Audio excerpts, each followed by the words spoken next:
Hey, ladies. Good evening. Good evening. Welcome to the Friday Black Women Making Money show. I hope you all are doing well. Hope you had a great week and that you are ready for the weekend. I would say that I am, but I have quite a bit of work to do personally. I had a very interesting week, signed on some clients. Stuff just is all over the place right now for me. Y'all know that I am progressing into getting a tech sales job and have had some movement on that. So that's a good thing. And also been spitting out a lot of content for you ladies. So lots is happening on my end. Don't forget to like the video. Put a one in the chat if you can hear me. And more importantly, let us buckle up for the ride of the week. Today's conversation is all about a video by Alecia Renese the Artist, and it is called I Give Up on Black Excellence. And I thought I would do just a basic 10-minute review of it, but when I listened to the first 5 minutes, I thought, oh no, I've got to listen to it all with you ladies. And I had so many thoughts going on in my head that the first 5 minutes I listened to, I turned it off. But everything else that we talk about today, we're going to kind of, you're going to kind of hear my raw commentary and thoughts about it. And we are going to, just kind of get together and break it down. With regards to what she is saying, you all know on this channel, everything we say is from love. We don't bash Black people. And, we are all about how do we do better so that we can not only have more income in our lives, but build greater generational wealth. So again, want to welcome everybody. While people are coming in, I've decided to start doing something a little different, and that is giving you all just some general information about what's happening in the markets, in the economy, a couple of interesting articles that I found while people are coming in, and then we'll hop into what Alecia has said with regards to the video of the week. So this is all about the economy right now. There's a lot happening in the economy. You all, if you have checked out my community post, you know that everything is geopolitical right now. If you are not checking out the community post, I don't know what to tell you. YouTube gave me the community post option, or blessed me with opening it up a couple of days ago, and I have just been giving a lot of information on there. But just know that everything that's happening right now within the economy and inflation, with what's happening with Russia and the Ukraine and the war over there and how it's affecting gas prices. And now they want to do more drilling in Africa and things like this. Everything is connected. But I will say this to you ladies as well. There are people who are going to get insanely richer during this economic opportunity or during this time. So I want to make sure that you are positioned in order to be able to do that. So look, September's numbers with regards to inflation were high.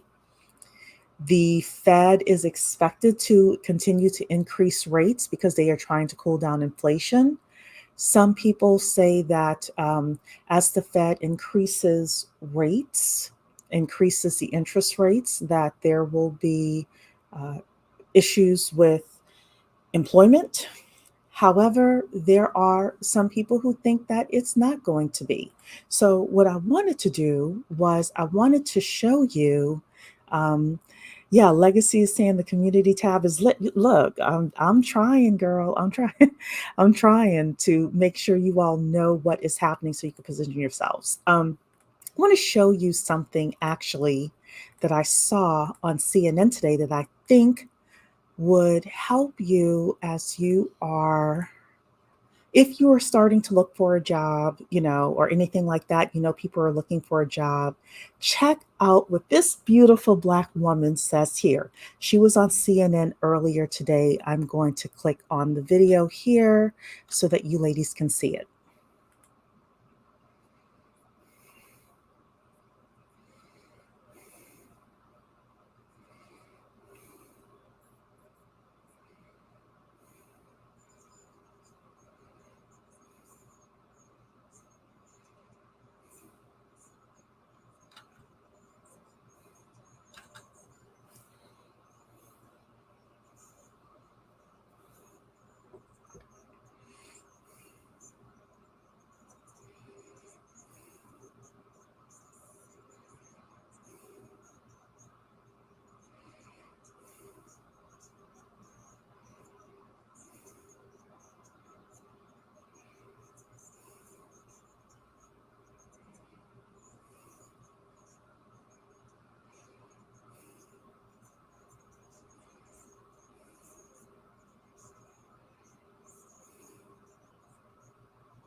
All right, y'all. You heard it from this woman here. Her name is, I want to say Nylah Richardson. Yes, you heard it from Nylah herself. She's saying basically that, I don't know what's up with my thing here, but she's basically saying, oh, y'all are saying y'all can't hear her. Oh, darn it. Let me try it again, everybody. Hold on a second.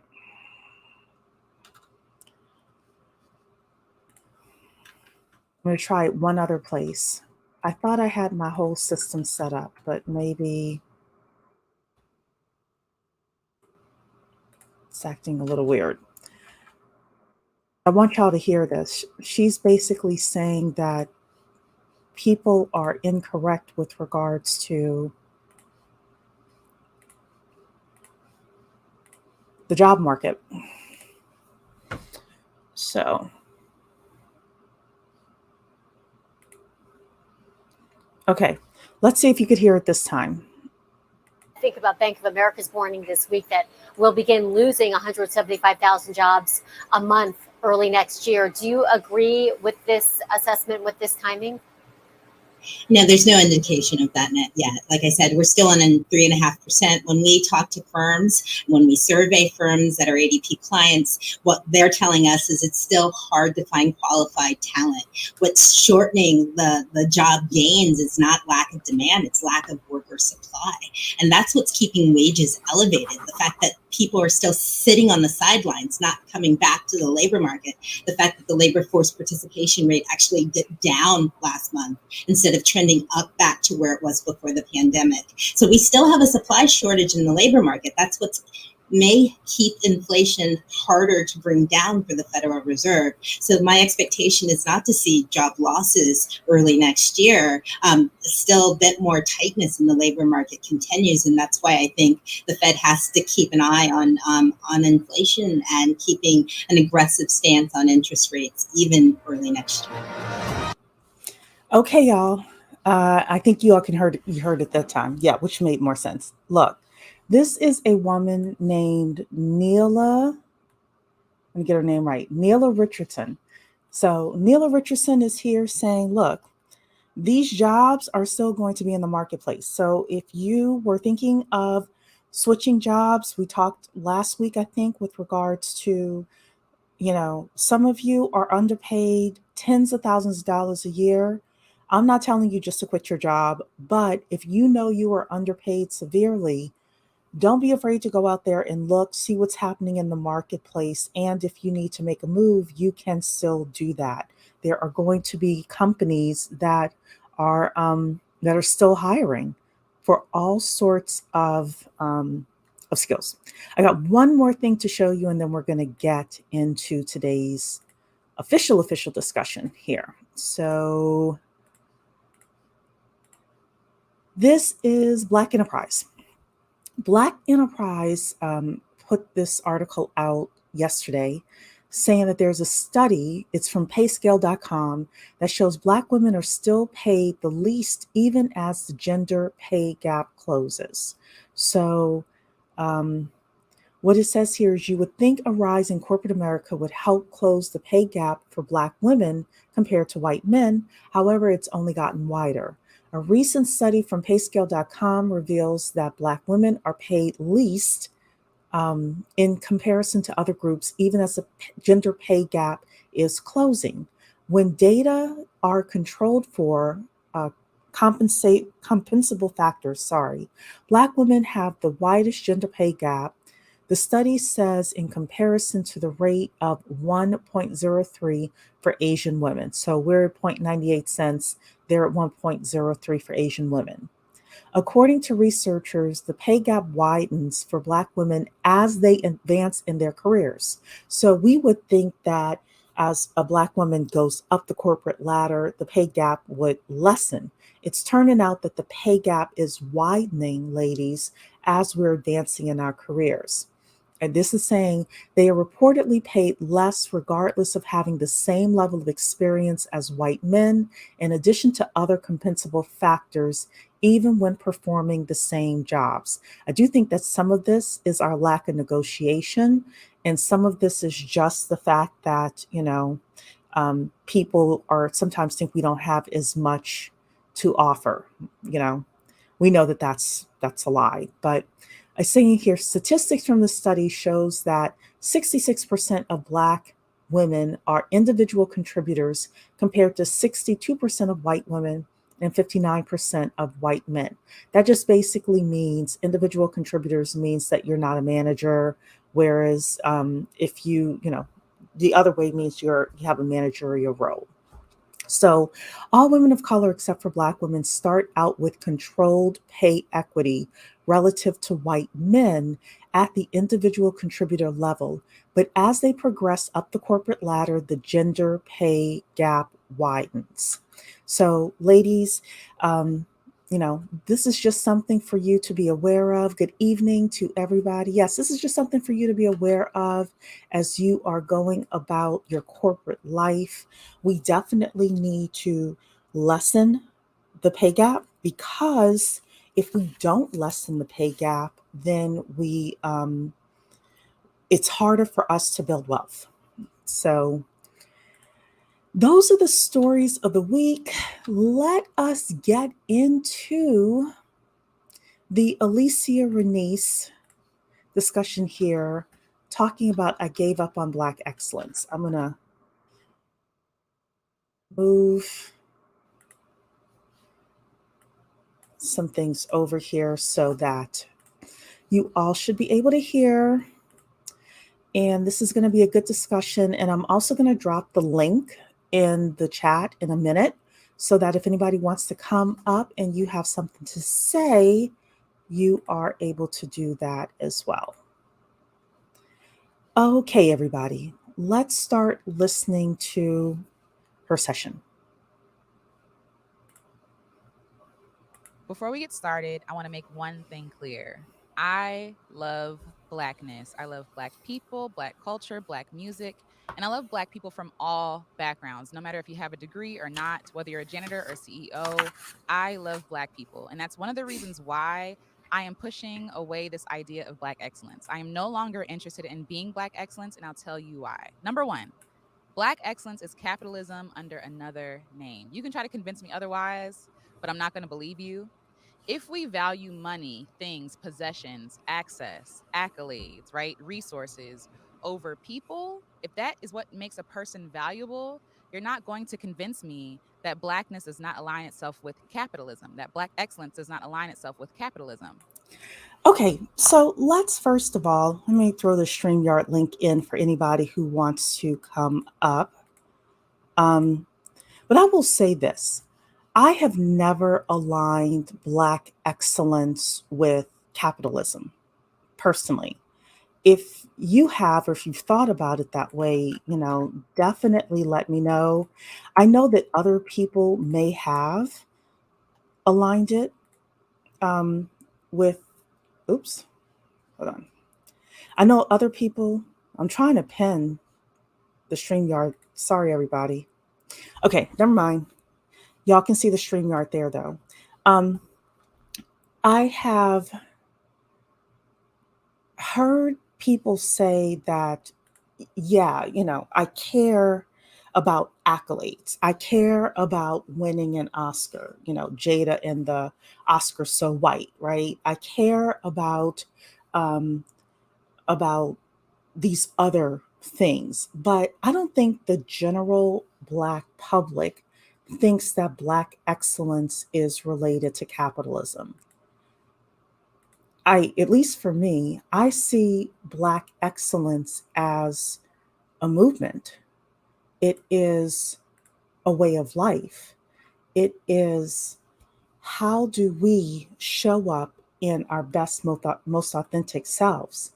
It is also, how do we get ahead in white America? Yes. And some of that is part of capitalism, but some of that is part of just navigation, period. So let's continue listening to what she has to say. Black excellence is all about being exceptional, all about beating the odds and going above and beyond and being extraordinary, right? And if you are ordinary or mediocre or regular or average, you are not seen as Black excellence. Okay, so let's take a step with this. So, one of the things that I thought about as I listened to this the first time is that when we are looking at our lives, when we are looking at, let's just say, our careers, one of the mistakes that Black women make is that we try to be excellent at everything. We want to be excellent not only at the job that we were hired for, but all the other jobs that are around us. And then we need to be excellent at home. And then we need to be excellent in the church. And then we need to be an excellent sister and an excellent daughter and things like that. That is very draining on a person. That is very frustrating. That is where we talked about it on Tuesday. You end up with health issues because of that. But what my concern would be with, especially young people, is to be so concerned with not being excellent that you're not excellent. You're not expressing your excellence at anything. I think that is, we talked about the fact that we are becoming a global society.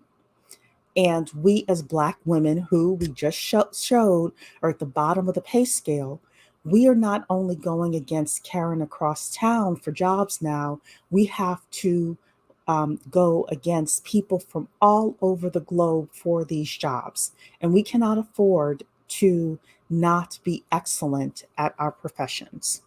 So unknown is saying, good evening, ladies. Black excellence can also be seen in intellectuals, writers, scientists, painters who do their very best and may not make top dollar. Absolutely. And a lot of artists don't even make money until they're dead. So you're right about that. Let's keep listening. We are only celebrating people who go and beat the odds and, do the impossible. It's not about celebrating Blackness in general. It's all about a certain kind of Blackness, a better Black, if you will. And this is very reminiscent of like the blue. Okay, so let's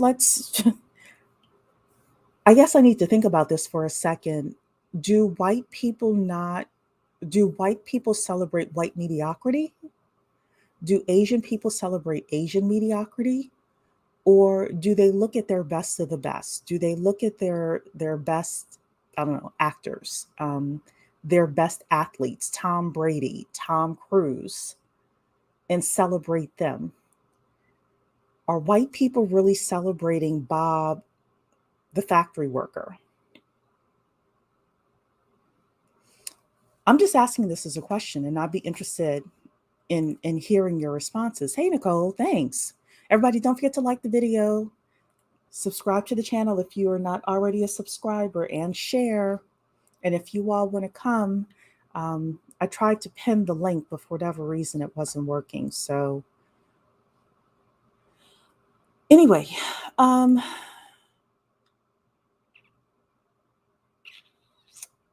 yeah, so I'd be very interested in hearing what you all have to say with regards to that. And I just figured out why why the StreamYard link isn't placed in there, but I'll fix it later on. Let's continue on with this. Vain society is very reminiscent of white supremacy. That if you don't have access to these things, if you don't have these things, if you don't have clout, then you don't matter. What I also find frustrating is that we're aligning with a system that literally oppressed us. We're aligning with a system that thrives today because of the enslavement of our ancestors. And so we are trying so hard to be accepted by whiteness that we are willing to cut off our Blackness or put down parts of our culture that aren't seen as aesthetically pleasing or as seen as close to whiteness as possible. And so for me, I have to. Okay, so let's take a look at that. So number one, do we put down Blackness in order to uplift whiteness? I do think that some of us put down certain aspects of Blackness, yes. But do I put down Dorothy Dandridge? Do I put down Josephine Baker? Do I put down, Mahalia Jackson? Um, we talked about the Crown Act on Tuesday and celebrating our hair. I think that there's a major shift that's happening right now with regards to the discussion of Black excellence and how it is actually celebrated, especially by Black women in the country. Um, don't celebrate each other until they're accepted by the system in some manner. Uh, okay, so I mean, I would think about that. Um, I think that it depends on the person. So you're saying you agree with her that we don't. Okay, so then let's take a look at this. Do we, does the system, does the system um, find excellence and actually elevates it so that we're able to see it better? You can have acceptance for mediocrity, but why celebrate it? Celebration is for what is glorious and exalted. Yeah. Well, okay. So and now let's take a step back. White people did not celebrate Luther Vandross until he did the song "Dance with My Father." Yet Black people loved Luther Vandross. I want to say that again. White people, because Luther Vandross did not cross over until he did the song "Dance with My Father," yet Black people loved Luther Vandross, but Luther Vandross was excellent. So do we really only celebrate excellence that is accepted by the system, or or do we really celebrate excellence? I don't know about that. Um, Stephanie is saying we tend to put down current Black culture that is negative, but we don't often celebrate the positive parts of our culture. I would agree that we need to uplift some of the current positive parts of our culture a little bit more. Exactly, I would do that. Y'all are saying exactly. Hip hop wasn't loved universally until gangster rap was globalized. Yeah, so I'm thinking when you talk about globally, yeah, you're right. Because there was within the culture, I remember Salt and Pepper back in the day, that was positive. I'm trying to think of some of the other, you had MC Light and people like that, but that was Black excellence that was celebrated, but it wasn't loved universally, but we still celebrated it. MC Hammer. MC Hammer was loved globally. He was not gangster rap. Well, he was at the very end, but he was horrible at gangster rap. But he was loved universally. I have to agree with her too. This is 2022, and we are fighting for our natural hair to be accepted. Every US state does not accept the Crown Act. Yeah, we talked about that a couple of days ago. But the question is, are we accepting our hair? And I think that we are. We have a natural hair movement to prove it. Hey, Computer and Coin. Okay, Nicole is saying, yeah, I agree. They did not care for conscious rap, which promoted Black unity. But here's the thing. What she's trying to say in the video is we as Black people do not uplift the positivity unless white people do, unless the system does. I disagree with that. I just, especially with regards to the 80s and early 90s rap. I think we did. Now, today, I don't know. Today, it's hard to find a positive artist that's out there. Facts, he was dead when the song was released. The reality, Luther was celebrated in his death. Yeah. Yeah. Because one thing, Luther didn't care necessarily about crossing over. And I think that's what made him excellent. Toni Morrison, Johnny Coltrane, Ella Fitzgerald were excellent, for example. Yeah. And I think they were celebrated in Black America. I know Toni Morrison was celebrated in white America. Ella Fitzgerald was. So, Stephanie is saying, I disagree with her because if Black people don't spotlight where we shine, how else did the rest of the world. No, exactly. And I think that excellence, I think that people are attracted to excellence.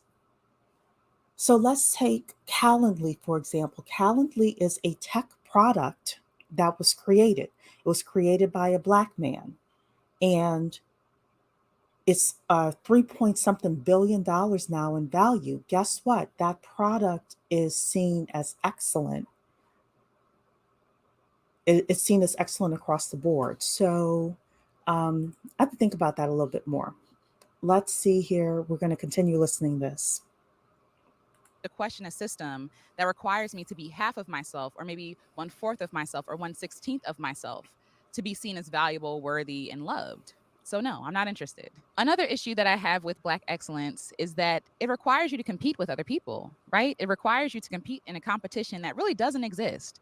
Just like the Hunger Games, like how that was manufactured, they were fighting in a big dome and people were watching the infighting, watching people slaughter each other for entertainment. It's the same way with Black excellence, because it is capitalism. The powers that be, that majority, they're not ever going to see us as equals. They're not. It's just not going to happen. And yet we are still fighting each other, clamoring for the top spot of being Black excellence, as being the exceptional Black, being the exceptional Black person, being, the wonderful Negro, so to speak, right? And so we're willing to do all these things in the name of whiteness, in the name of aligning ourselves with a system that is oppressive to our people. We're not going to win. The game is rigged. We need to stop playing it. Okay, so let's take a little bit of what she said there. So um, there are parts of what she said in this section that I actually agree with. Um, we are competing with the world. We are also competing with each other. These things are true. Capitalism is about competition. That is true. Um, I do think that it, if we are looking at how do we survive as people, how do you have housing? How do you have food? How do you take care of your children? I don't see how you can do it without competing. Now, let's take the wonderful Negro comment. There are certain things that I could do on YouTube, for example, and I could be as wealthy as, or, make as much income as Candace Owens. But I refuse to do it. I refuse to say certain things and I refuse to do certain things because my ethics and my integrity will not allow me to do it. But guess what? I still represent Black excellence. I represent Black excellence in my own way with my own gifts that I have. I do think that there is a way for us to be able to be excellent in whatever God given field that we represent without us having to get a pat on the head from white America. There are people out there who are looking for validation from white people. Yes, absolutely. Do I think it's the overwhelming majority of Black people? I'm not so convinced of that. Now, she is right that the game is rigged and you're never really, really going to win. You're never really going to be over them, right? I don't think that's necessary. I think it's a matter of figuring out where we can fit in this country and in this world, especially as Black women, and be able to navigate accordingly. So, Unknown is saying you can compete with yourself, just do better than last year. I agree with that. You can compete with yourself. You can compete with people around you. There's nothing wrong with a little healthy competition either, because you all know I drop videos with regards to other people and the types of businesses that they have and the amount of money that they're making. Me looking at what other people are able to do kind of lets me know, okay, Cherie, you're behind the 8 ball right now. You should be at 300,000 a year and you're not. What are you going to do about it? I don't think that competition is totally bad. If there wasn't Black excellence, other cultures wouldn't try to replicate it. Others don't really try to copy mediocrity. This is true. Black excellence is how you move, show up in the world, how we behave. Yep. I guess the question I have is, what has Black excellence done for the state of the Black community? We see that white excellence moves their community forward resource wise. Oh, that's a big question. I think that we have Black excellence when it comes to entertainment. I think that we do not have Black excellence when it comes to fighting for resources, acquiring resources, and keeping those resources. That's where the Black excellence has not, we have not seen it. If we look in the civil rights movement, for example, one of the things that I understand from the civil rights movement is you had three people that really worked together and fought together. Well, four people. You had Martin Luther King, who was leading the activism. You had Thurgood Marshall, who was the lawyer who was fighting in the courts. And you had a third person, I can't remember who it was, who was fighting in another way. I can't remember how it was. And then you had Malcolm X saying, and if you don't listen to those other three Negroes, we're ready to burn this ish down, right? That was Black excellence in a way during that era. And what did we see? We saw the passing of a lot of legislation during that time, some of which they dropped the ball, was supposed to help Black people, and it ended up helping other groups of people. We know that. But I think you need a concerted amount of effort in order, you need Black excellence in different areas working together to see us truly have our resources work together. I will also say this. We had the conversation on Tuesday with regards to if they don't build, then what? During that conversation, things were brought up like, hey, let's have a fund where we can buy land and we're able to do certain things. We need to have different people with different skills and experience and things like that come together to put something like that together. But that doesn't require white excellence. That requires a group of people coming together and each person being excellent at whatever it is that they do in order for us to move forward. So Stephanie is saying we are competing because we are still in the game fighting for our daily survival. And I want to see us move out of fighting for daily survival. I really do. That's part of the reason why I wanted to have this channel. I do not agree with this millennial young lady. I think she is attempting to change the definition or even thinking too hard on what Black excellence truly is. Yeah. Well, she did get unfortunately, a lot of pushback with regards to this video. But, I think this is an important discussion. She is a millennial, and the way millennial and Gen Zs think is a lot different than we as Gen X and baby boomers think as well, So we'll see what happens. Yeah, please like the video. Please share the live. Thanks for coming in for the conversation. I think what it is, she doesn't see any mass results for our community to even claim Black excellence. Who'll be excellent too? Unfortunately, not ourselves. We have to be excellent to ourselves first. We have to see Black excellence within ourselves without any white validation, without any Asian validation, etc. When we have the self-esteem to see that excellence within ourselves, I think we're unstoppable. Why do you think there's so much propaganda to say how bad the Black community is? And there are a lot of, the music industry, there's reports. I have not researched this, so I don't know, but there are reports that the music industry and the prison industry are in bed together. Does that push Black excellence down? If we're giving our best to others and the worst to each other, what are we really doing? Yeah. Entertainment will sell out. Isn't that what happened to hip hop? We need to do better at group economics. Yeah, I agree. Let's continue watching.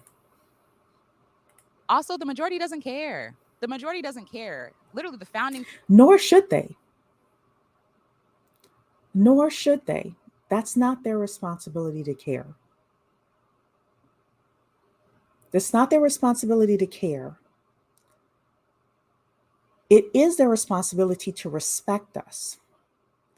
It is their responsibility to pay us what we're worth. It is not their responsibility to care. Fathers were not even thinking of Black people as equals or as people. We weren't even seen as whole people. And yet we think that somehow we can win our way or work our way into their good graces. And I'm just not willing for myself to do all that work and labor to be accepted by people who were my oppressors, who are my oppressors. I'm not interested in that. Also, the system is evil. The foundations of this country are that of exploitation, killing, robbing, pillaging, right? Like, this is what our foundation of our economic system, of what we find as ideal and celebratory, it's really evil and violent. And I don't want to play a part in that. I'm not interested in being Black excellence if that's what that requires. So even with the competition, you see people saying, oh, there can only be one. And the reason why there can only be one is that the powers that be created it that way, right? So if you're going to have an end with, the powers that be that oppressed you at one point, you have to play their game. You have to play their game to be seen as equals. And so for some people, they're not willing to do that. And people who want to be Black excellence look down on people like that. Okay, so then how are we supposed to gain resources if we're not playing their game? Because this is not just their game, this is the game, right? This is the game for resources. Africa is a perfect example of the game for resources. Other people are playing the game for resources in Africa, but us. My concern with her analysis is if everyone else is playing the game and we're the only ones losing, maybe we're losing because we're not playing the game. Let's see what else you all are saying in here. You're saying, well, when you have gatekeepers that want to gatekeep Black excellence, I want to mirror the success of white folk. That does become hard. I think that, so I'll just say this for me. I march to the beat of my own drum. Like I said, if I want to be super rich, yeah, I probably have to change some things. But I think that we could be solidly middle class without acquiescing completely to this. And we can be excellent in our own way. The young lady who is pushing back on Black excellence simply feel that if you don't live up to Black excellence can result in mental decline. I think that it's important for you to be excellent in whatever God-given talent you have. If you are excellent in that God-given talent, you shouldn't have mental decline. You have mental decline also if you're trying to be somebody you're not supposed to be. That's her exact stance. Yeah.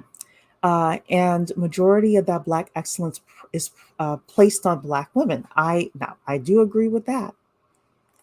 I do agree with that. So I completely understand her pushback on it. Okay. With this mentality of kill yourself to boss up and how damaging it can be, I agree with her. Yeah, so there are people, though, who have very comfortable livings who are acquiring resources without the kill yourself mentality. And I do think that that is something that we can learn from the Gen Zers. Entertainment is not always the most strategic place to excel. That's the truth. Buying, owning, and preserving resources, having excellent skills and great network is. Without resource, there is no life. So let's break this down a little bit. So everybody needs a way of bringing income into their households. For a lot of Black people, entertainment is it, whether they're in front of the camera, whether they're dribbling a ball, things like that. The problem that we have is once these people get this income, they are not the best at turning it into resources. And that is where we lose. How do we get better at taking the income that we're given, whether we make $50,000 a year, $150,000 a year, $5 million a year, $50 million a year, and turn it into resources that we can protect, and preserve. And we should be doing that on every level. China changed the game. Why can't we? I'm going to do a whole breakdown on China and how China did it. It's a good story. Exactly. She is pushing back on the notion that we need to be superheroes. Yeah, I don't think we need to be superheroes, but I do think we need to compete and we need to be smart.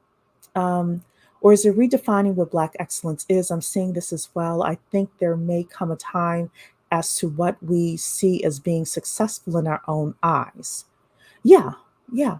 I think she is changing it. So y'all have a lot of comments here. I'm going to continue with the video. Oh, let me take this off here so you can see her. Let's continue with the video. Say, oh, it's your fault you're here. It's your fault you're impoverished. It's your fault you're disenfranchised. Just, give up your Blackness to be accepted by these people. And I disagree. I disagree. I know some people may not like what I'm about to say, but you do not have to give up your Blackness to get out of poverty. You do not have to give up your Blackness to get a Google certificate like Stephanie is doing in UX design and get a $60,000, $70,000, $80,000 a year job. No, no. And I'm not saying that 60,000 is not poverty. What I'm saying is there are ways for you to not live in poverty and still be fully Black. There is a way to do it. Let's continue. And some people are just not willing to do that. And I think that I am one of those people. I'm just not willing to play that game because at the end, everybody loses. It's a losing game. If I'm playing a game that requires people to lose to win in my life, I'm not interested. I'm not interested because even if I win, I still lose. I lose myself. I lose my morals. I lose my value. Because if I saw myself as valuable in the first place, I wouldn't play this game. I find it interesting that people see themselves as high value based on the money that they have, the access, the resources, all these things. Even these men talking about high value men. What the heck does that even mean when you don't see yourself as valuable in the first place? If your value is dependent upon how much money you have in the bank, how many women you have access to, how many people who are, esteemed in your circle, then that means that inherently you have no value. It means inherently you have no worth. And that means that people are really just trying to earn their value and worth, which means that they don't see themselves as lovely, holy, sacred beings in the first place. Now, I agree with her there. I do agree with her there. If the only value you have is in your wallet, that is a problem. She is absolutely right. But that does not mean I need to live in poverty to prove my Blackness. That is what I'm trying to say. That does not mean I need to live in poverty to prove my Blackness. I refuse to live in poverty to prove my Blackness. All of a sudden, it just hit me what the problem with this is. Why do we think that, why is poverty inextricably linked with being Black? Why can't we have Black excellence and a Black level up as well?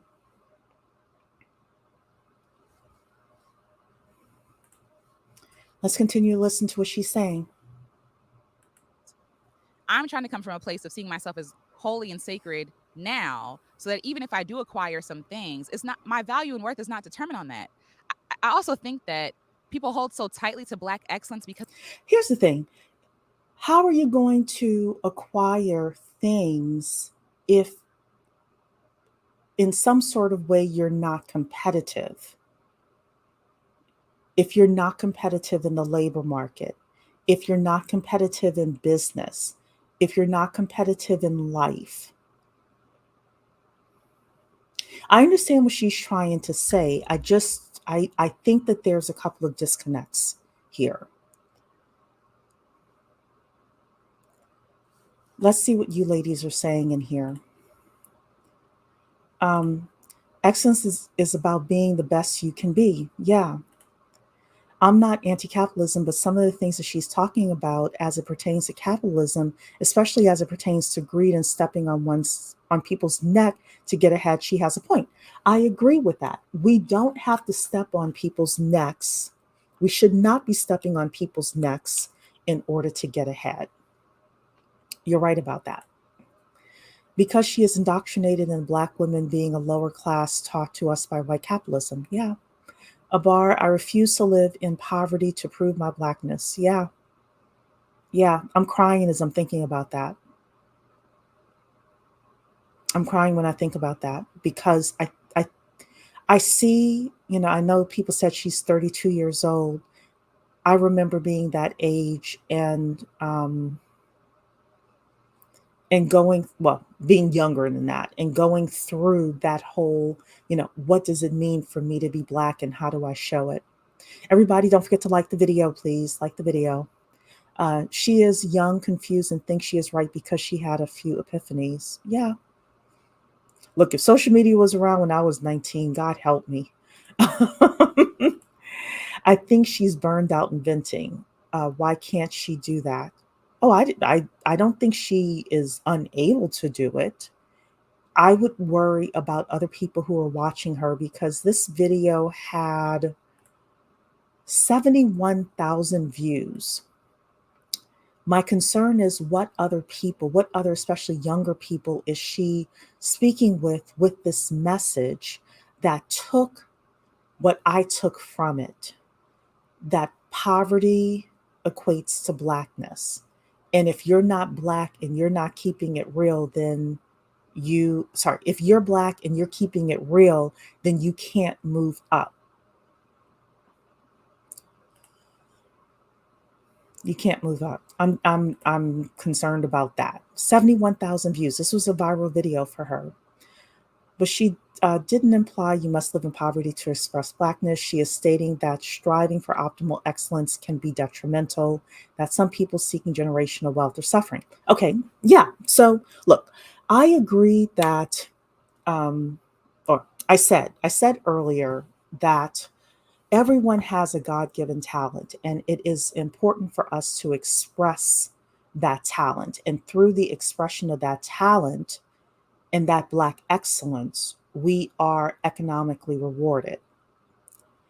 But she did kind of equate, God bless, she did kind of equate that living in, showing your Blackness means that you were going to have to live in poverty. She did kind of say that. So, again, everybody, please like the video. I've never heard the concept of white excellence. Why do we promote working ourselves to the bone and proving we are excellent? So, that's a good question. Listen, I don't think we have to work ourselves to the bone. I think we take the talents that we have and we become excellent at them because this is a competitive market. This is a competitive job market. If you want to do well in business, you have to compete. And I'm not saying work yourself to the bone. I think that that is wrong. But I do reject the fact that we should not embrace Black excellence. Because if you are not excellent at what you do, how can you ever expect to really be able to buy a home, be able to live well, be able to have the medical care that you need?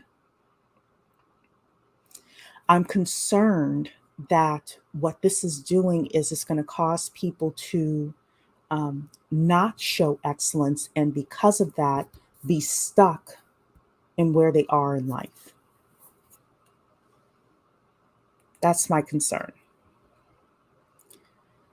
So let's continue listening to what she's saying. Because I think that is it. That's all there is, right? That's all there is to themselves. If they lose Black excellence, who are they? What do they do now?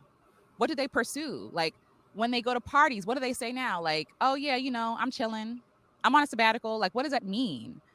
If Again, Black excellence requires all of me, all of my culture, my history, my AAVE, right? My sucking of my teeth.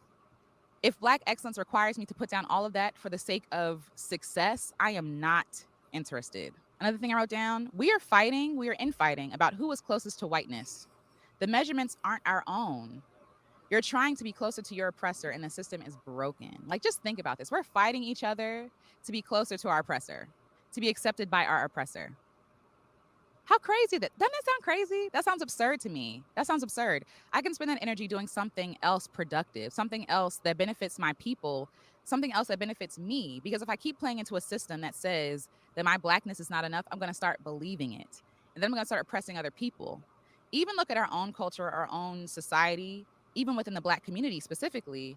It seems like people want to own people, right? Like, people don't want to be free. They want to be the oppressor. A lot of people are doing all this work and all this labor not to set themselves free, not to be of benefit to their communities, not to be helpful in any way. They're just trying to be the oppressor. They are trying to be the one doing the oppressing. Yeah. So if people are trying to do that, I absolutely think that that is disgusting.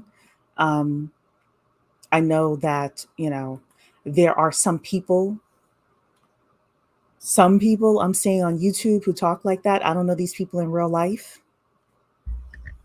I don't know these people in real life at all that all of a sudden want to flip to being the oppressor. But yeah, if we're talking about Black excellence, meaning that all of a sudden we're flipping it and we're the oppressor, then no.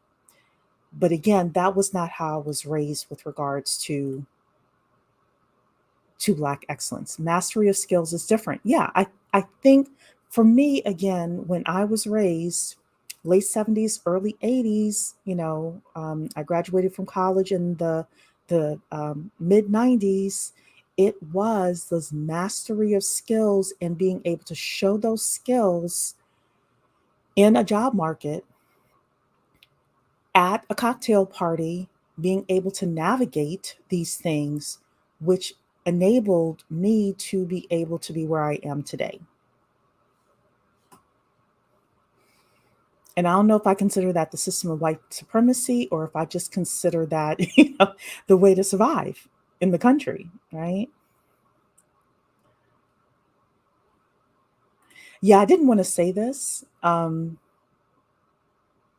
because I don't think that they're going to be any kind of oppressor.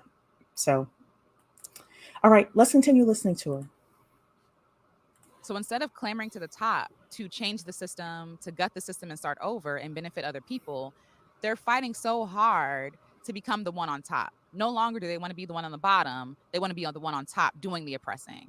And that's really discouraging to me that we're doing all this work, putting all this energy into just looking like the people who oppress us, who are mean to us, who enslave us, because we want to be the slave owners now. It also breaks my heart when I see Black people talking about how much they're worth, right? Oh, I have this money in the bank. Oh, I have this access and resources, because it reminds me of people being enslaved, how literally their work was their worth.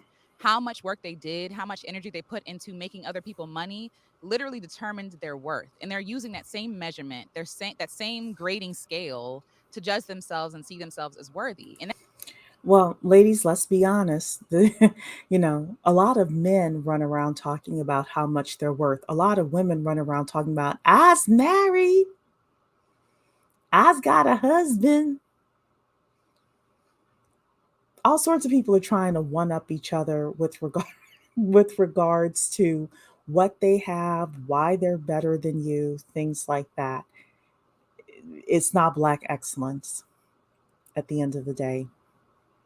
And I don't think she's saying that that's Black excellence. But let's continue listening. that means, again, that they don't see themselves as worthy inherently. They think that their value comes from outside things. That paper makes up their value, a made up currency that is founded on the exploitation and the harm of other people makes up their value. So you don't see yourself as holy, as sacred, as valuable unless the oppressor puts value and worth on you. That's wild to me. That's crazy. Also, the system is broken. The system is broken, and I don't want to put a lot of energy into a broken system. Hard stop. And a lot of Okay, so I do want to go back to her saying that we put value on ourselves only when a white person says that we are valuable. There is some truth to that. One of the things that my mother really tried to ingrain in me when I was younger is the first person that is going to believe in you is you. The next person that is going to believe in you is me as your mother. The third person is your grandmother and your father and all of these other people. If Black women feel like they have to go to a white corporation and the white man to feel valuable, that is a problem in the home. I'm going to repeat myself again. If a Black woman feels like the only way that she is valuable, the only person that can give her value is in corporate America, there is a problem in the home. That's internal issues. That is also, I don't know if she has family or anything like that. Again, I'm not saying that it's for Alecia Renese. I'm just saying it overall. The first people that give us value are ourselves. It's very important that we understand that.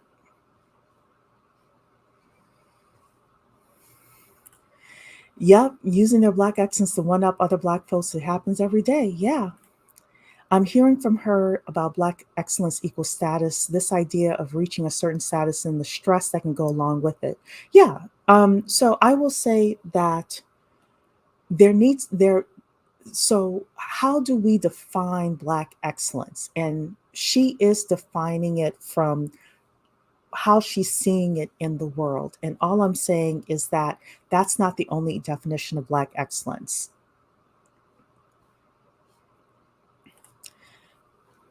It spans beyond the home. It's a cultural thing that uses whiteness as a barometer of a standard.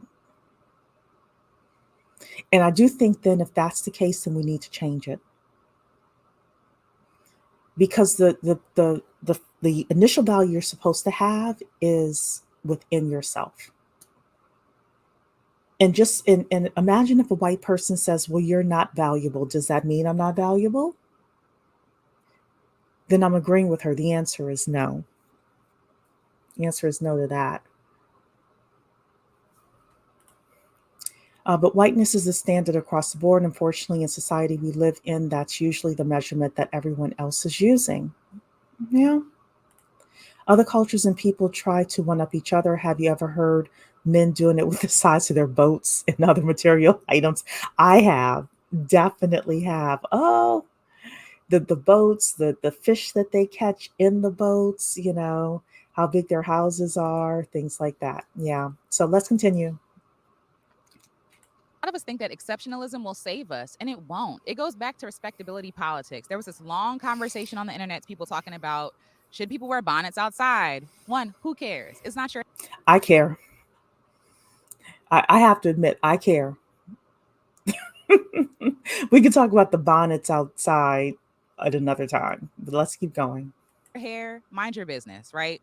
But also, on the other hand, you think that because you're not wearing a bonnet outside, that makes you a better Black person. That makes you more sophisticated, that somehow you are higher, that you're elevated above these peons who are literally just living their everyday life. But the truth is that the person wearing the bonnet is freer than you are because they are free from the white gaze. They're free from people judging them and saying like, oh, they're not valuable because they're wearing bonnets.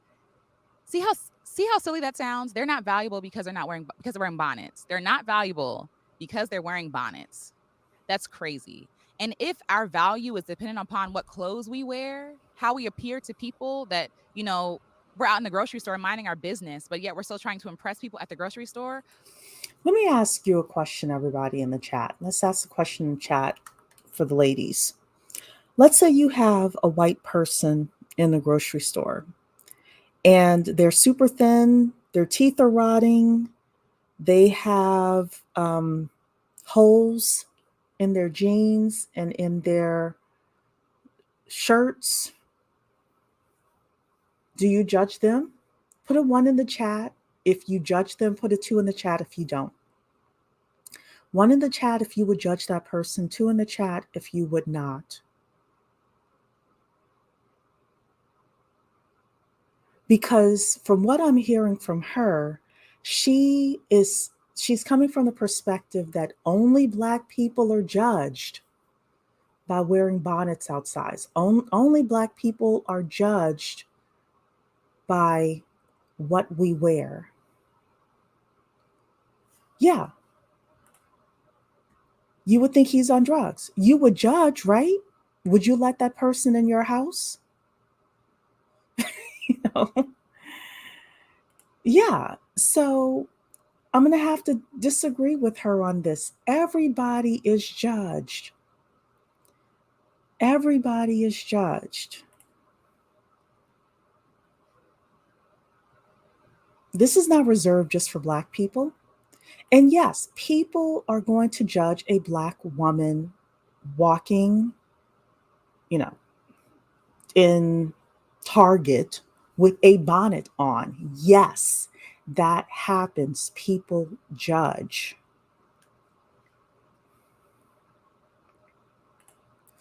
Are we disagreeing with her because content, or we don't appreciate her content because of her age? No, I don't care about her age. No, no, no. I'm disagreeing with facets of what she's saying. I'm disagreeing with facets of what she's saying.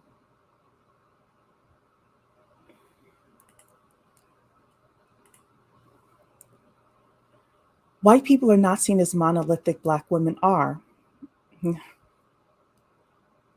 Yeah. It is also a matter of respect for your neighbors to go outside being clean. Yeah. Yeah. People are going to judge you. Somebody said here, yoga pants and a messy bun is not associated with being unkept, but in reality it is. It depends on how the messy bun looks, right? And yoga pants is not unkept. Yeah. This whole speech is what Melissa calls having to be straight in a crooked room in the book Sister Citizen. Well, they may be judged, however, it won't be held against them. I see this in Southern California all the time. Okay. Stephanie's saying, I'm saying she is incorrect because of her age, because she probably hasn't seen enough. I think what I'm trying to do, God bless, is some of the things she's saying I agree with. For example, she said if the only value that a person has is what's in their wallet, then that is not a fair measurement of value. I absolutely agree with that. But she also said that with Black excellence, it means competing. And I disagree that it is all about competing. And I had talked about that earlier in our discussion. So, society has been judging our hair unfairly for years. Our judgments are different and always have been. So, let's talk about this. Our hair is something we cannot control. Our hair grows up to the sun. We can't really control that without a lot of product, and those products have been proven to be dangerous. We can control wearing a bonnet outside.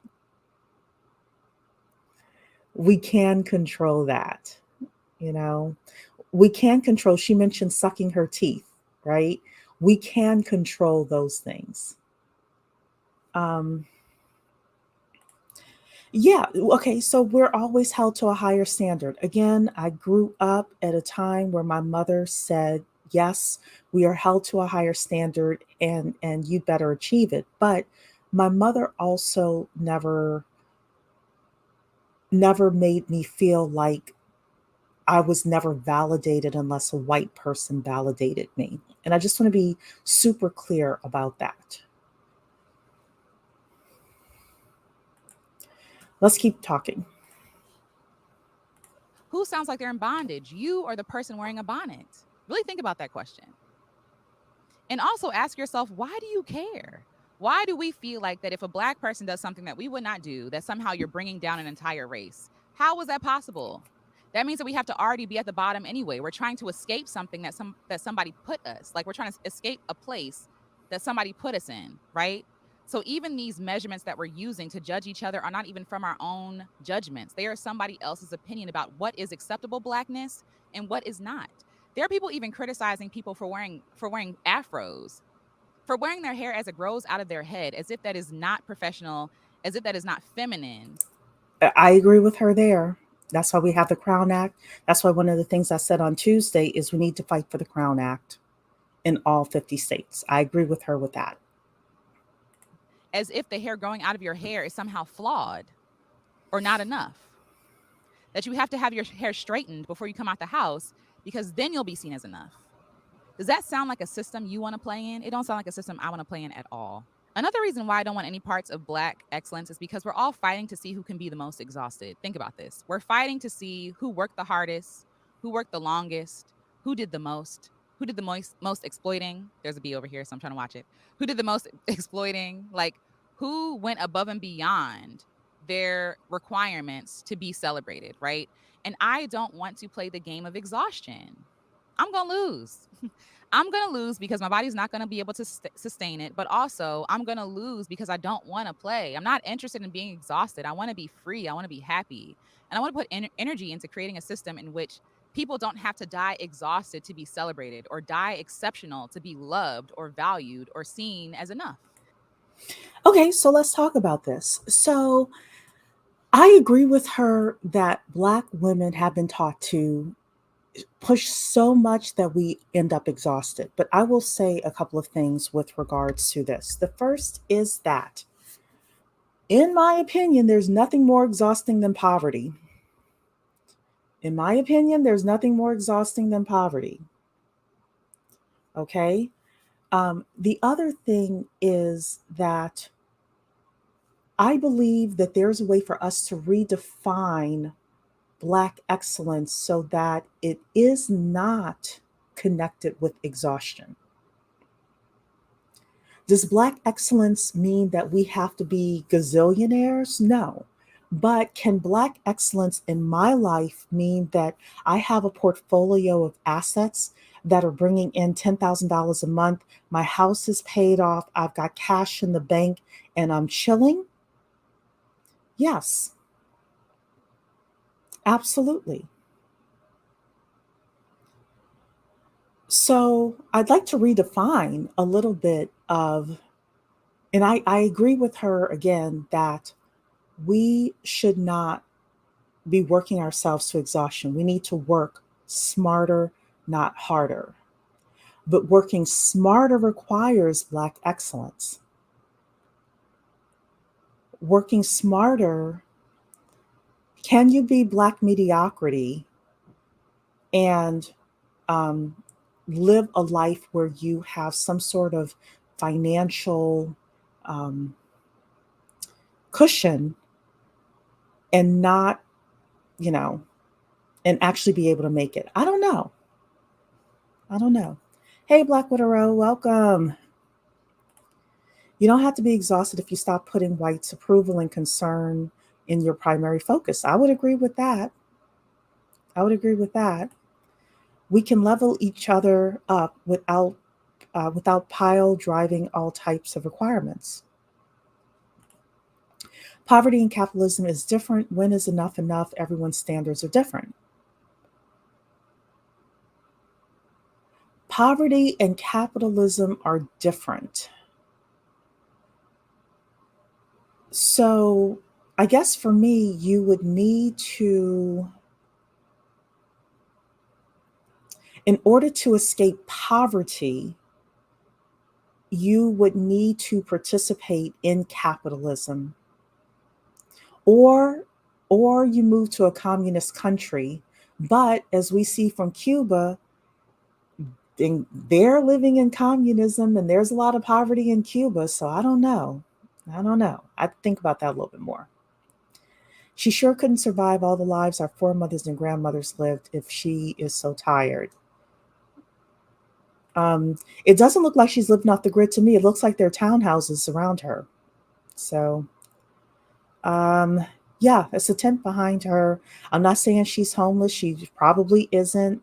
It looks like there are townhouses to the right of the screen. So um, maybe we shouldn't be called Black excellence. Um, I think we should. This is what I was trying to say, Stephanie. Exactly right. Poverty is a result of capitalism when you aren't displaying Black excellence. And Black excellence does not have to equate to Black woman tiredness. Everybody, please like the video. Please like the video, everybody. And subscribe to the channel if you're new.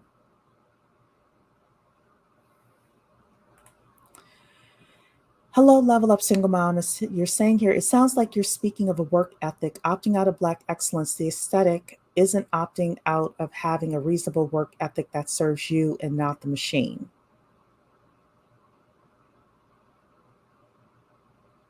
Let me read this again. Opting out of Black excellence, the aesthetic isn't opting out of having a reasonable work ethic that serves you and the machine. So earlier in the video, she was talking about how Black excellence is linked to poverty, and how she had mentioned it in some part of the video about wanting to live in Black mediocrity.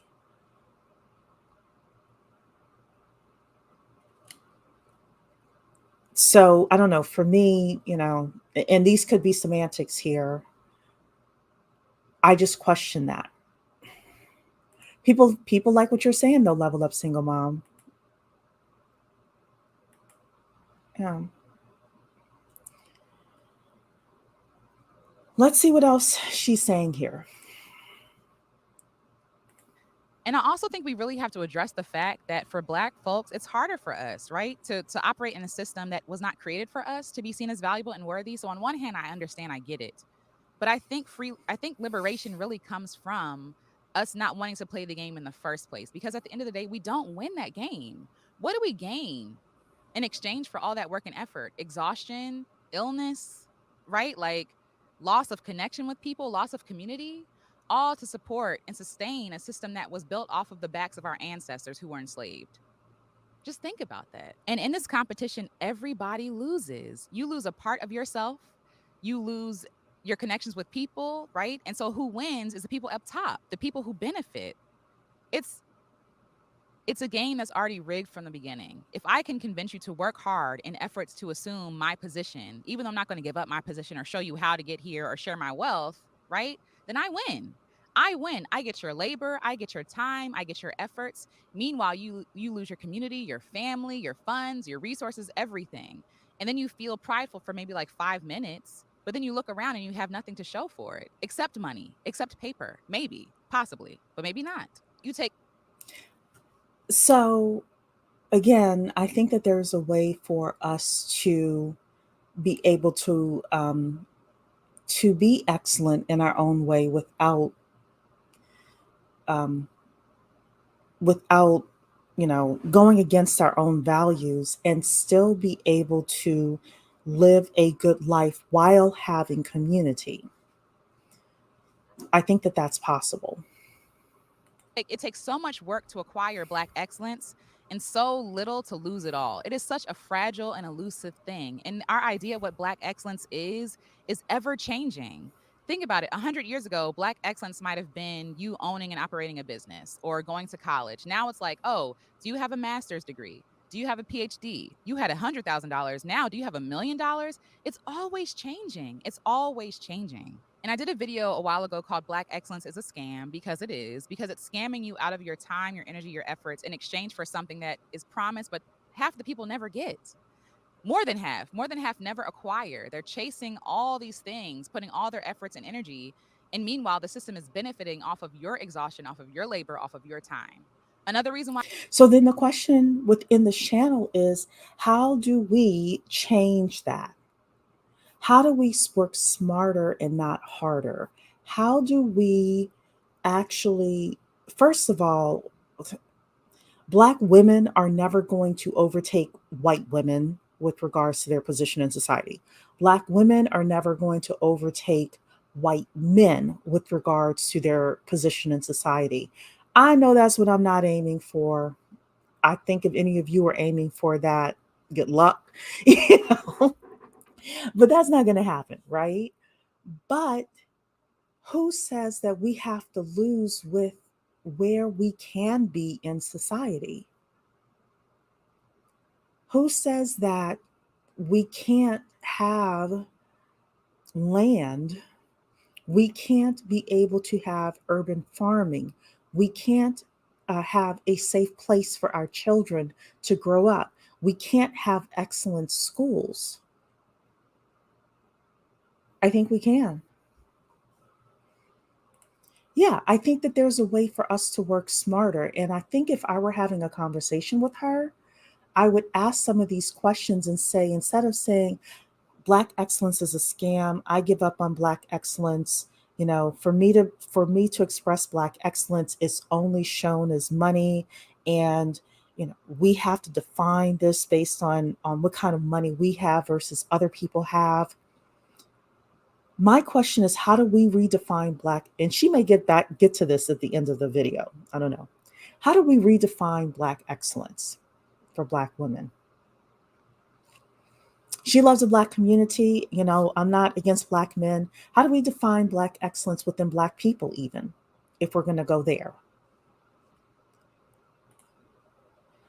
Let's add that what she mentioned isn't about excellence, it's about labor market. Unfortunately, everyone, including other white people, are on white people's times. Yeah, that's right. And I think excellence, and one of the things that we learn um, for having a great life, it is all those things. And my concern is, are we putting what she's calling excellence as capitalism to the side, and are we going to suffer economically for it? It's expensive to be poor, but defeating to do the right thing and not have the same success as your parents or grandparents. But I think that we can. I think that we can. I know that there are a lot of people who, you know, have different commentary about immigrants that come here, but immigrants come and yeah, they have a different culture, you know, they tend to work together, blah, blah, blah. But that doesn't stop them from being able to live the American dream while still having their families and still having community. Jewish people still practice Hanukkah, right? Muslim people still practice Ramadan. They still do these cultural traditions. I think it's possible. Um, you're saying yes, because the system, especially surrounding our economy, are vastly different from our parents. We got inherited bad economy, which is true. And it seems like we have to do overtime to get where they are. I say, let's work smarter. Um, nah, I don't want to say that, Mary. I hope not. I hope not. Um, the main issues are one, black excellence needs to be clearly defined. Two, sadly, because most Black women are reaffirmed outside of their homes by non Black individuals. Three, no real community in the Black community. Yeah, I have some thoughts with regards to the Black community overall, but I'll save that for another day. Why I gave up Black excellence is because it's anti-Black. If I have to give up my Blackness, my AAVE, my cultural things, everything about me, it's anti-Black, and I don't want it. I don't want to benefit a system that tears down other Black people to uphold them. And that's the thing. That's the thing that sets it apart, is that Black excellence requires there to be losers. It requires there to be people who are less than. It requires there to be people who are poor or who are not exceptional to be seen as exceptional. And I don't want to step on the back or the necks of other people in order to be seen as valuable or loved or enough. That comes from That is white people's definition of Black excellence. That doesn't have to be ours. here. That don't come from out there, especially not from a system that was built on the enslavement of my ancestors. Black excellence is also all consuming, right? It never ends. It is greedy. And my husband said this earlier. He said to me, greed can never be satiated. And it's true. Because capitalism is rooted in greed, it will never be satiated. There will always be more to acquire, more to obtain, right? Like, it's not enough that you had 13 colonies, right? You had to take over the whole continent. It wasn't enough. You had to keep going, and we're still trying to keep going. We're still trying to become the best, to do more, to get the most people, right? Like, it's never enough. Greed is never satisfied, and Black excellence is rooted in greed. At the heart of it, it is greed. It's about how much you can acquire, right? It's about how much you can consume. How many people I'm sorry. If Black excellence is based on greed, and it wasn't enough for people to have the 13 colonies, but they needed to have the entire continent. And then, we also have our hands in other people. That's not Black excellence. Black people didn't have anything to do with that. Maybe I missed something here. Let me see what you ladies are saying in here.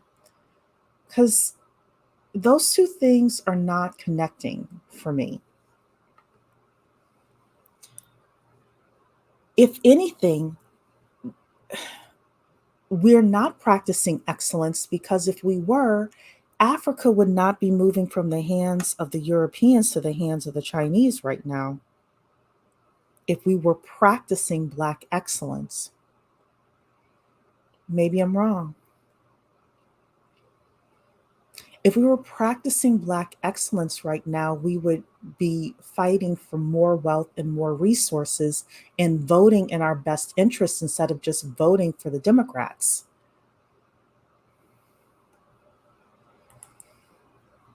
If we were truly fighting for Black excellence right now, every young Black man would be studying tech or science, coding, medical research. If we were fighting for Black excellence, if Black excellence was greed right now,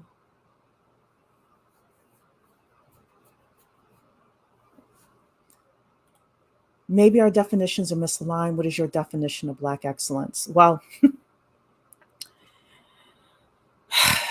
my definition of Black excellence is different from hers. Let's just say that. My definition of Black excellence is taking whatever God-given talent that you have, and using it in order to provide for your family, serve your community, and do what you can in order to reach whatever personal and professional goals that you have. That's my definition of Black excellence. And if all of us do that, if all Black people do that, we can truly be an amazing people. We can build wealth, which is one part of Black excellence. We can reduce crime. We can have great schools for our kids. We can have community.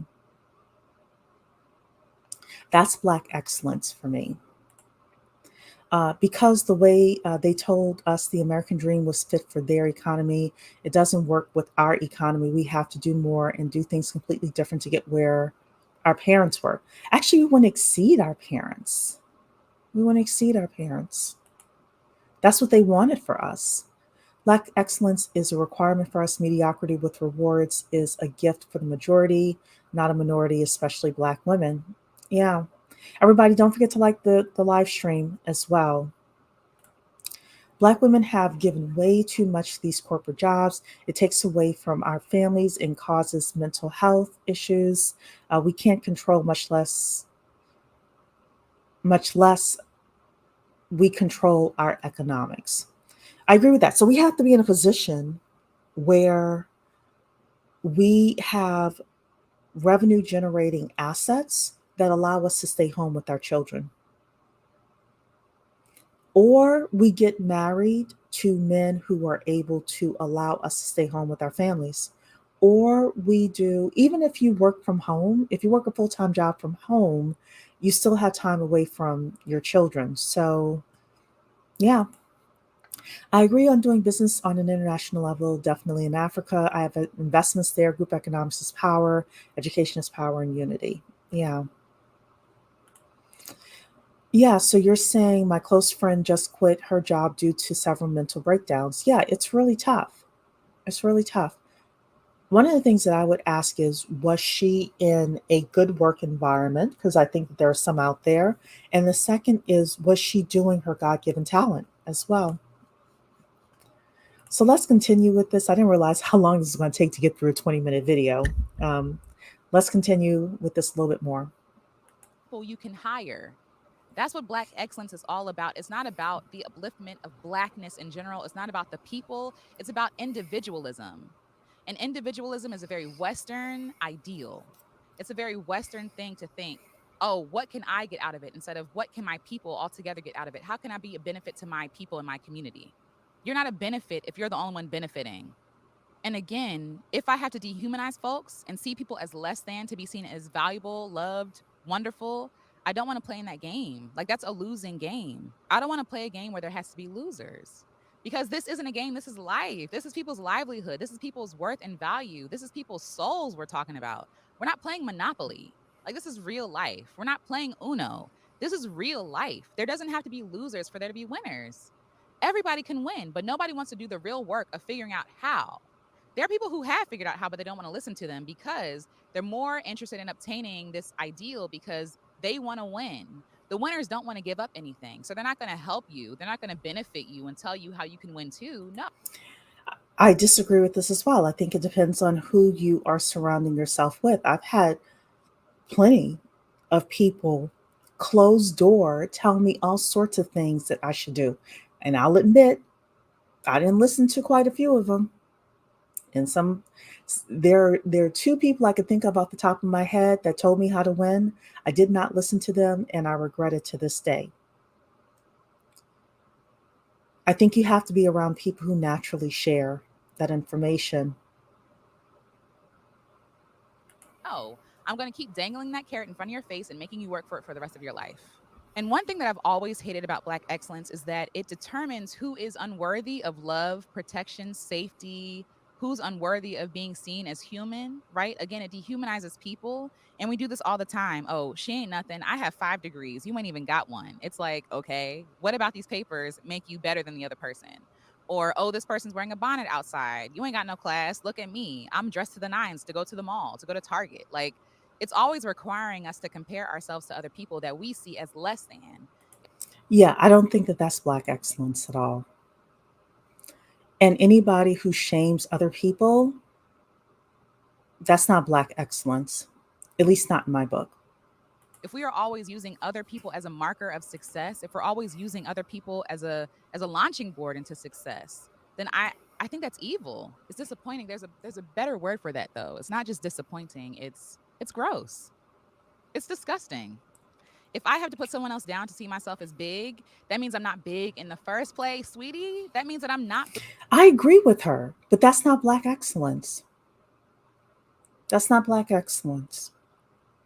Big. I don't think of myself as big. If I have to look at other people to say, okay, I'm doing better than this person, so I guess I'm okay, then I don't think that well or highly of myself. So the work that should be done is internal, but we're too busy judging each other and trying to, police each other that we can't even do the internal work of fixing ourselves. And because Black excellence is capitalism by another name, Black excellence is a transactional thing. So if you don't benefit me, or if you don't reflect what I'm trying to become, then you don't matter. And we see this all the time. We pass by people all the time. We give up on people all the time because we think that they either don't want it for themselves or that they cannot benefit us in any kind of way. That somehow, if they don't have connections or resources or doors into where we're trying to go, that they are not valuable. We have made it so normal to dehumanize and devalue people that it is our default to devalue people. Okay, so I agree with her that we should not be devaluing people because they can't get us through a certain door or help us in a certain way, but that does not mean that they are not valuable at all. It also is not Black excellence. It's not Black excellence. Pass by people without even thinking about their souls, their spirits, like the sanctity of their life. Like, we're willing to throw people away in order to benefit ourselves. We're willing to throw people under the bus in order to benefit ourselves. When she says that, I think Candace Owens, but let's keep going. And it's disgusting. And like I said earlier in this video, Black excellence does not leave room for all Blackness. It doesn't leave room for the elderly. It doesn't leave room for the youth. It doesn't leave room for everything in between. It doesn't leave room for all classes, all educational backgrounds. It leaves no room. It is I'm sorry. I wish I were with her. I would ask her to expound on that more. How does Black excellence not leave room for the elderly or our children? I'm hoping she explains that a little bit more. very thin and narrow door that a lot of people cannot fit in. And if you can't fit in, then you're not in. You're not valuable. You're not worthy. It is not inclusive. It is very exclusive. And it's also exploitative. And I'm not willing to throw people away just because they don't fit into that door or fit into that mold of whatever Black excellence is today. Because Black excellence is always changing. It's always different. It's always moving. And because that door is so narrow, we cut half of ourselves off to get in. Like, just think, we're fighting so hard to belong to a table that don't even want us there. We have to build our own tables. We have to build our own tables. But I will say as well, I've been invited to different tables. You do have to be in the right circles. Yes, she's right about that. But um, ultimately, I want to have two tables to go to. I want to be able to go to their table and feast, and then be able to come to our table and feast as well. When we could build our own table, when we could do our own thing, we don't even have to be in the same room as them if we don't want to. But we're so willing to align ourselves with people who don't like us. We are trying so hard for people to see us as worthy, who never saw us as people in the first place. We were not even human to them. And yet we're trying so hard to appease these people and see and force them to see that we are valuable and worthy. And it's not going to happen. It's not going to happen. It's not going to happen. Let it go and start loving yourself and loving your people, no matter if they can benefit you or not. Like, we out here killing people, throwing people away, throwing people's whole careers away over stupid stuff, over money, over access, like over paper. That's crazy. And your soul, your life is invaluable. There is no number that can be placed on your life. There is no value that can be placed on your life. There are no words to describe how holy and sacred you are. You are handcrafted by the creator of the universe. And you trying to put money on your worth and your value? That's it? That's all?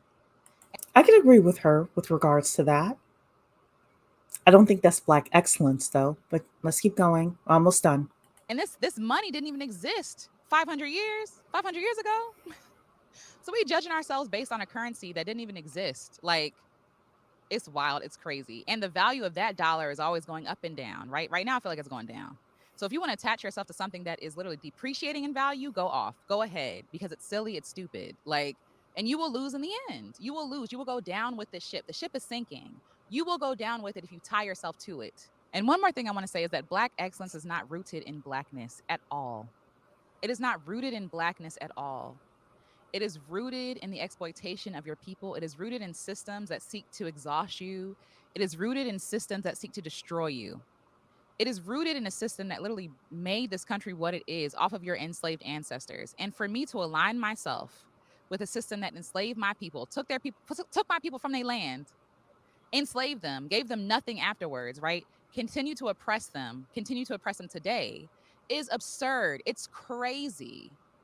It's crazy. So if Black excellence requires me to be anti-Black, then no. And I can agree with that statement. If Black excellence requires me to be anti-Black, then no. I can agree with that. I don't think it does. And I think that's where our disconnect is. No, thank you. Thank you. I see what you're doing. I celebrate you, but I'm not interested. I don't want to be a part of it. I'm not interested. If Black excellence is exclusive, I don't want to be a part of it. If it leaves no room for all Black folks, tall Black folks, fat Black folks, right? Queer Black folks, like Black women, you know what I'm saying? Dark skinned Black women. If it leaves no room for these people, for poor people, for disabled people, if it leaves no room for these people, I don't want to be a part of it. I'm not interested. No, thank you. So, those are my thoughts on Black excellence. It's a lot. I feel very passionately about it. Hopefully, you probably have seen it in the video, but I'm just not interested in aligning myself with a system that is a lie, that is a scam, and that has literally been a part of my enslavement in this country, my people's enslavement and oppression in this country, because that would be treacherous. Not treacherous. That would be, what is it? Is treachery the right word? No. That would be someone who stabbed you in the back. Like because that is Traitor, she's thinking. betraying to me and my people. It's betrayal. Yeah, so those are my thoughts. If you like this video, this is a TLDR version of. Okay, everybody, that is it. Whew, that took a long time to get through. That was a lot. I'm going to read a few more of your comments and then we're going to head out here. Jay-Z and other capitalist rappers are not Black excellence. They're entertainers that have monetized their brand. That is true. These corporations don't want to raise the pay. They are working towards keeping people in poverty and in the underclass. That's why diversifying your income is important. So let's talk about this. Yes, diversifying your income is very important. These corporations don't want to pay unless you have certain skills that they desire and are looking for. My suggestion to Black women is to figure out what those skills are and to get them and to leverage them. Get them and leverage them. For example, there is a group called Black Women Blockchain Council, and they are teaching people how to do blockchain coding. Blockchain coders now are making $150, $200, all the way up to $400,000 a year. They will pay those individuals, and they're trying to get more Black women in. So, but no, they're not going to pay cashiers. They're not going to pay retail clerks.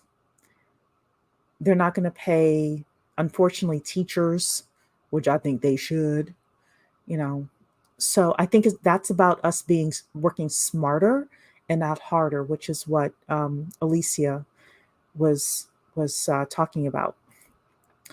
She wants everything to be equal, but this country is not built on that, and we are headed towards a caste system, the haves and the have-nots. I've been saying that, Mary, you've been saying that too.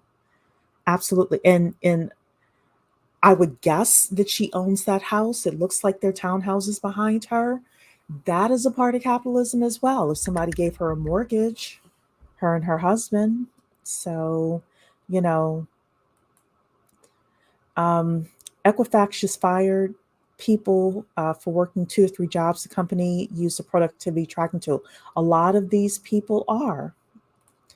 Self-preservation is a skill us Black women need to nurture. It's more effective to adjust yourself as an individual, then help the collective. You can't save others if you haven't saved yourself. That's right.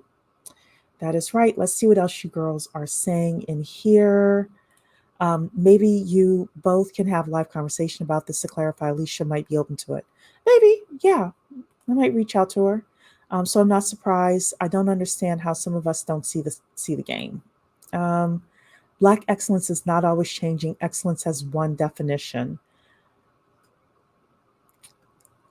From what I'm hearing from her, it sounds like a younger version of Black excellence, a social media version of Black excellence, the high value man version of Black excellence, but that's not truly Black excellence. That's not it. I think it needs a redefinition. In theory, if you're excellent, you can take care of the elderly and children. All of these programs take money. Yeah, they do. Average cannot be excellent. Average is average. That is true. Right? They have to be able to come to our table and feast as well. That's the issue. We have to have a table and we have to have the food there for the feast. Yeah. I'm curious to know about her family background. What is she going to do when her parents age? Even if her parents are financially secure, elderly care is costly. Yeah. And look, I don't think that elderly people are not Black excellence, and we reject them. Therefore, we're accepting Black excellence. So, yeah, I would want to know a little bit more about that. The issue is our community's average is so far below others. Look, that's the truth. That is the truth. Black people, especially the men, don't come back and build the inside when they reach that they expect collective support. That's not, never will be how it goes. There must be a code. Well, look, I'm not wasting my time on code. I'm here to talk to you ladies and point you in the right direction based on what I know. And each of us are able to do what we need to do in order to make it. Some of the points give me manosphere harem vibes. At the same time, I'm her anger of the false security success of what she knows to Black excellence. Yeah, I don't know if she's part of the manosphere. I'm definitely not going to accuse her of that. I do sense that she is disappointed. I won't say angry because I don't know her like that, but um, I do think that Black excellence is required in order to make it, especially over the next decade, 10 to 30 years. It is. She's married, so she definitely has a safety net. Single Black women shouldn't buy into this narrative. We don't know if she has a safety net, even though she's married. We don't know anything about her marriage. So, you know, Black Blockchain Women's Council is out on Facebook. It's on LinkedIn and it's on YouTube as well. A woman named Olienka is in charge of it. They also have a website as well. Individualism is not going to help the Black community. So I agree with that because community is group, but individualism can help you. It can, if your family comes together and each of you is excellent, then your family can rise up and get to the next level of economic success. And then if all of our families do that, then our community can prosper. Excellence or skills. I don't know what I was talking about there. So, yeah. Well, y'all, I'm pooped. I didn't expect this to take this long. Cherie, I'm behind on the video, but I cannot wait to see your China breakdown. Yeah, I will do it at some point. I will do it at some point. We'll have the discussion because China is very interesting. They were seen as the laughing stock of the world 50 years ago, 60 years ago, and now they are a force to be reckoned with. Now, I'm not so sure we can have that in the Black community because they have things that we don't have. But seeing the rise of China lets me know that anybody can come from behind to get in front. And I know some people will say, well, they're white Chinese. They're white. People see them as white. No, they don't. No, they don't. They see them as Asian. And even as Asians, even as people who, like, for example, the Japanese were in the internment camps in the 1940s, they still excelled and they made it in this society. Group economics, I will keep saying it. Yeah. What do they have that we don't have? That's a longer conversation. So I would need to write my notes down. I don't want to answer right now, but I will say that they have a stronger culture than we have. And they have a culture of cooperation that we don't have.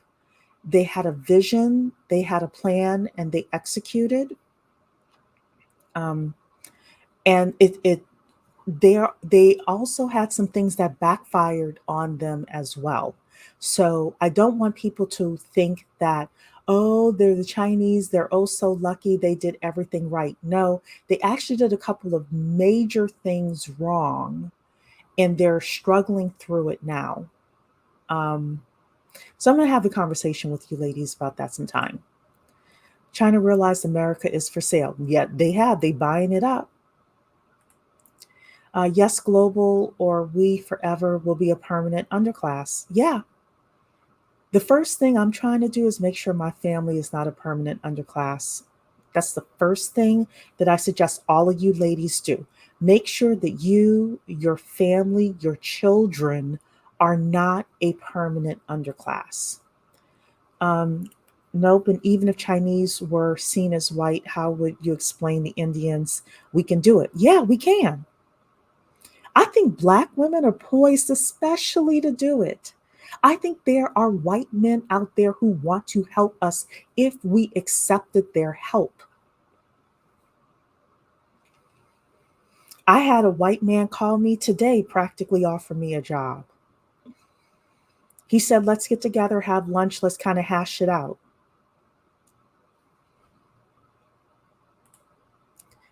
But I can't get that without Black excellence. The reason that gentleman called me was because I was referred to him by somebody else who was like, if you want excellence, period, not just Black excellence, but excellence, period, Cherie is it. No, the Chinese have racism. Okay, one more time, Cherie. It's Black. Um, it's BWBC. Hold on a second. Let me pull it up.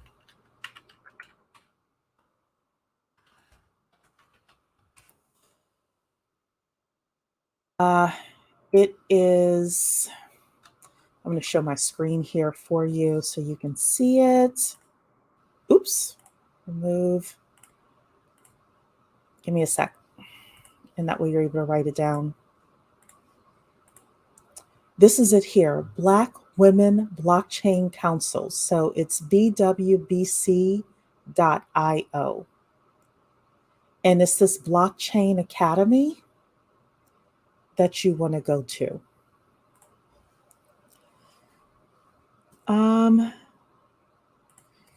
Education, obedience, compliance. Yep. Enjoyed the conversation. Thank you so much. Make a video on the Asians I want to learn. Okay, I'll add that in. The two-child policy was a huge, well, they had the one-child policy for a while and they got rid of their girls and a lot of their female children were marrying out to white men.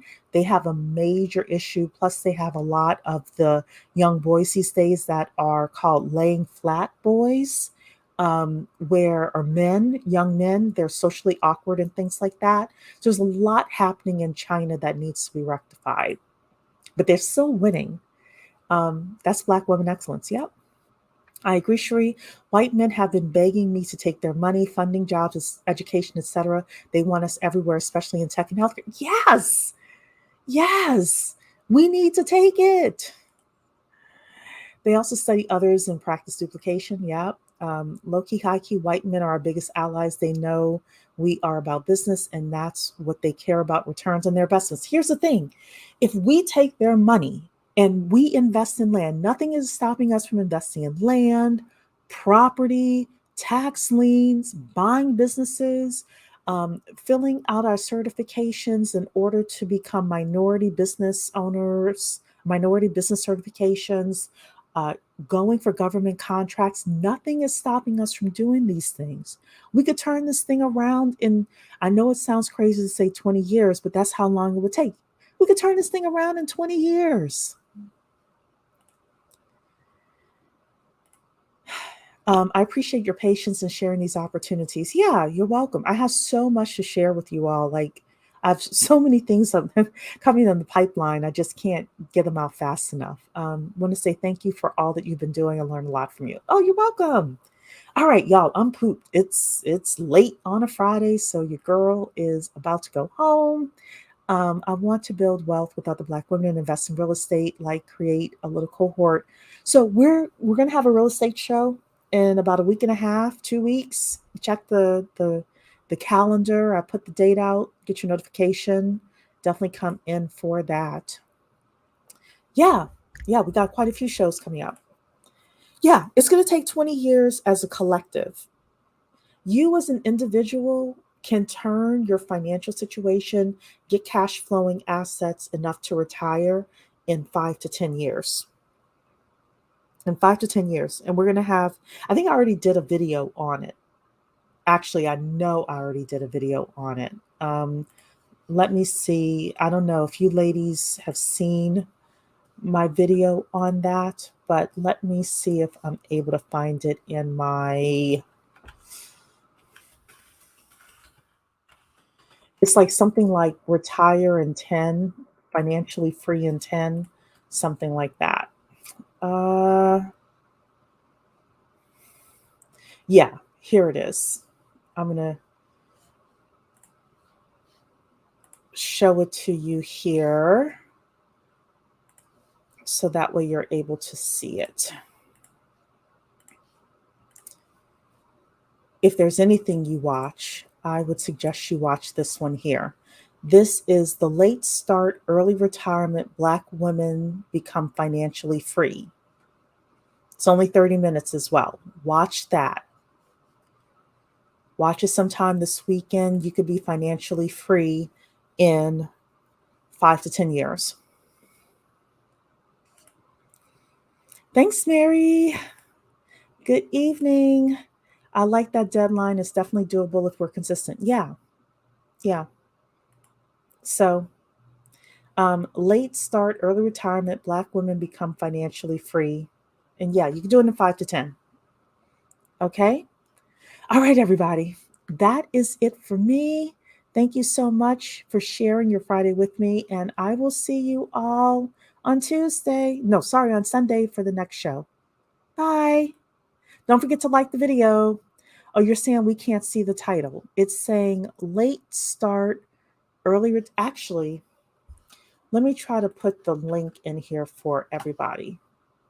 Let me do that now.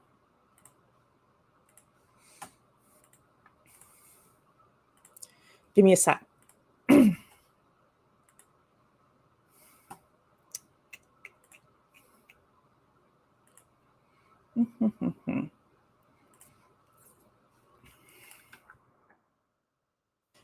There everybody is. Oh.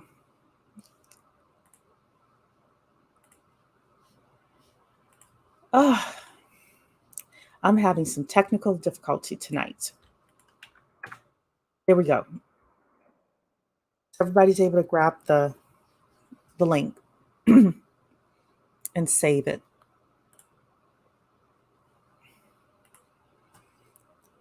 That's the link for the how to retire in 10 years, 5 to 10 years, depending on your starting point.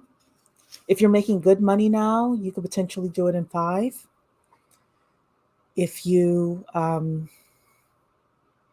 need to level up your income, it may take you 10, but you can definitely do it. Okay, everybody. Good night.